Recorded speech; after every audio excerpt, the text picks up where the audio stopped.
এই মুহূর্তে যেখান থেকে আজকের এই ভিডিওটা দেখবেন, কচু নিউটন ইউটিউব চ্যানেলের পক্ষ থেকে শুভেচ্ছা অভিনন্দন। তা আজকে একটা ভিন্ন পদ্ধতিতে যাদের ছাদ আছে, বাড়ির জায়গা অল্প, তাদের জন্য এই ভিডিওটা অনেক কাজে লাগতে পারে।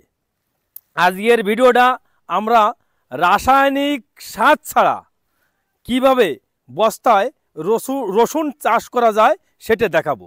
সবাই সাথে থাকেন। রসুন চাষ সম্পর্কে প্রথমে একটা বস্তা নির্বাচন করতে হবে। বস্তাটা যে কোনো একটা পোলট্রির খাবারের বস্তা, এই বস্তাটা 2.5 ইঞ্চি সাইজ করে 2.5 ইঞ্চি করে হচ্ছে দাগ কাটতে হবে। যে কোনো একটা স্কেল বা একটা রড যেটা ভাবে সুবিধে হয় সেইভাবে হচ্ছে দাগগুলো কেটে 2.5 ইঞ্চি বাই হচ্ছে ই করে এটে একটা হচ্ছে লোহার যে রড, ওই রড গরম করে এই ছিদ্রগুলো করে নিতে হবে। এই যে বস্তাটা রসুনের, এই বস্তার ভিতরে 5 ভাগে ভাগ করতে হবে। তা এর ভিতরে আছে 2 ভাগ হচ্ছে মাটি যাবে, আর 3 ভাগ যাবে হচ্ছে 2 ভাগ যাবে হচ্ছে আপনার হচ্ছে জৈব সার। আমরা এই বস্তার ভিতরে কোনো রাসায়নিক সার ব্যবহার করব না। রাসায়নিক ছাড়া আমরা রসুন চাষ কিভাবে করা যায় আজকে সেটা হচ্ছে দেখাবো। তা এর ভিতরে হচ্ছে যেমন আছে মুরগির লিটার আছে, আপনার হচ্ছে গোবর আছে বা ভার্মি কম্পোস্ট আছে, যে কোনো একটা এর হচ্ছে 3-এর 2 অংশ যাবে হচ্ছে এগুলো, আর 1 অংশ যাবে হচ্ছে ছাই। এই সঙ্গে মানে বস্তায় রসুন চাষ করতে গেলে আর একটা পাইপ লাগবে। সে পাইপটা হতে হবে ডিপ টিউবওয়েলের 1.5 ইঞ্চি সাইজ। এ আছে 36 ইঞ্চি সাইজের একটা পাইপ। এই সাইজ আছে ড্রিল মেশিন দিয়ে আছে আগে ছিদ্র করে নিতে হবে ফিল্টারের মতো। আর পিছনে আরেকটা এই যে বোতল কেটে এটা করে হচ্ছে যাতে এটা আটকায় দিলে এর ভিতরে পানি দিলে বস্তার সব জায়গায় হচ্ছে বস্তার পানিটা হচ্ছে সমানভাবে বস্তার ভিতরে পানিটা পায়। এই জন্যে হচ্ছে এটে পাইপের কাজটা করে নিতে হবে। বস্তার ভিতরে সুন্দর করে এই যে পাইপটাকে বসাই দিয়ে হচ্ছে মাটি দেওয়া হচ্ছে। বন্ধুরা, আজকে আমাদের মাঝে উপস্থিত আছে এই ব্লকের উপসহকারী কৃষি কর্মকর্তা আমাদের জাহাঙ্গীর ভাই।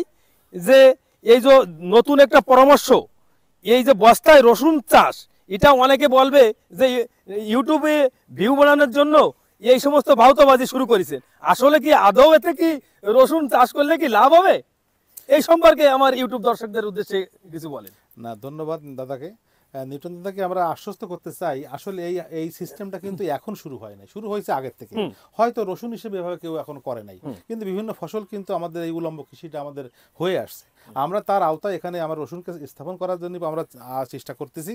দেখা যাক পরীক্ষামূলক কী রেজাল্ট হয়। তা আমরা আশা করতেছি, যেহেতু এখানে আমরা একটা গাছের জন্য কি প্রয়োজন, আমরা প্রথমে বীজটাকে আমরা জীবাণুমুক্ত করে নিয়েছি কার্বনডাইজিম ওষুধ দিয়ে। তারপরে আমরা এখানে জৈব সার দিছি, সাথে আমরা কিছু ছাই দিছি, পুরাতন ছাই, আবার মাটিও আছে, এতগুলো সংমিশ্রণ দিছি। তারপরে এখন আমরা কি করব, আমরা এখান থেকে নিয়মিত নিবিড় পর্যবেক্ষণ করব এবং আমরা এখান থেকে পানি সেচ দেবো। আবার পাইপটা ফাঁকা আছে বিধায় এখানে গাছের যে অক্সিজেনটা প্রয়োজন হবে প্রতিনিয়ত, সেই অক্সিজেনটা সে নিয়মিত পাবে।